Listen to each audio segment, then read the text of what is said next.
TRAI, Government's Push for OTT Service Regulations in India. Introduction.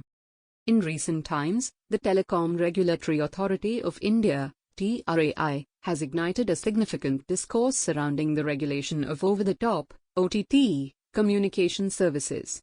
This move has drawn in a multitude of stakeholders, most notably telecom providers, and has spurred debates concerning revenue sharing and the need for regulation in this burgeoning sector. Background.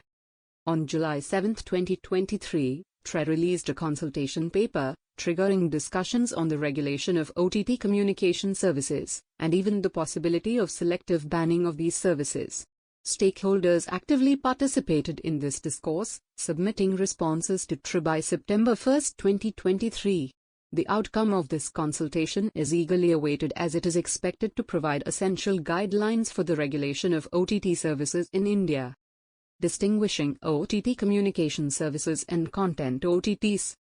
It is essential to differentiate between OTT communication services, such as WhatsApp, Signal, Meta, Google Meet, Zoom, etc., and content OTTs, like Netflix and Amazon Prime. Content-related regulations fall under the jurisdiction of the Ministry of Information and Broadcasting, MIB, rather than TRAI. TRAI's focus primarily lies in regulating communication services offered by these platforms. Conflict between TSPs and OTTs. A central point of contention in this debate is whether OTTs should be regulated and charged for utilizing the infrastructure developed by telecom operators without contributing to its expansion. Telecom service providers, TSPs, argue that they have been adversely affected by the rise of OTT communication services, which offer multimedia messaging, instant messaging, voice and video calls over the Internet, thereby diverting revenue streams from traditional telecom services. Demands and proposals.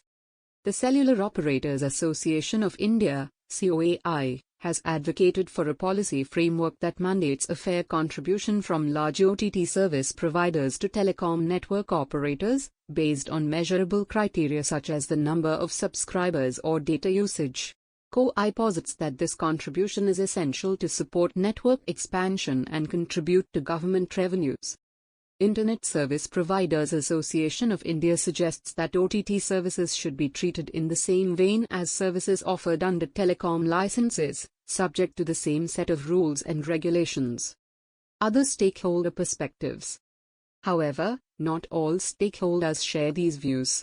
The Internet and Mobile Association of India, IAMI, oppose cost-sharing models like Sending Party Network Pays, SPNP, as they believe it would result in double charges for consumers and potentially increase internet usage costs. IAMI also contends that such models conflict with the principle of net neutrality. The Internet Freedom Foundation has expressed reservations about the proposal to selectively ban OTT services, emphasizing concerns about potential infringements on internet freedom. Arguments for banning OTT services. COAI argues that licensing OTT communication services would enable location-based access restrictions and selective blocking. Source-level blocking has been proposed as a means to effectively implement these restrictions. On the contrary, IAMI contends that additional regulations or selective bans on OTT services are unnecessary, citing existing regulations under the IT Act, 2000, Consumer Protection Act, 2019, and associated acts and rules. Conclusion. In essence, the ongoing debate surrounding the regulation and potential banning of OTT communication services in India is multifaceted, touching upon issues such as revenue sharing, infrastructure usage, consumer costs, and internet freedom. The final decision on the regulatory framework for OTT services in India will undoubtedly have far-reaching implications for both service providers and consumers, shaping the future landscape of this rapidly evolving sector. As the government seeks to strike a balance between fostering innovation and safeguarding its interests, it must carefully consider the diverse perspectives of all stakeholders involved. Thank you for watching.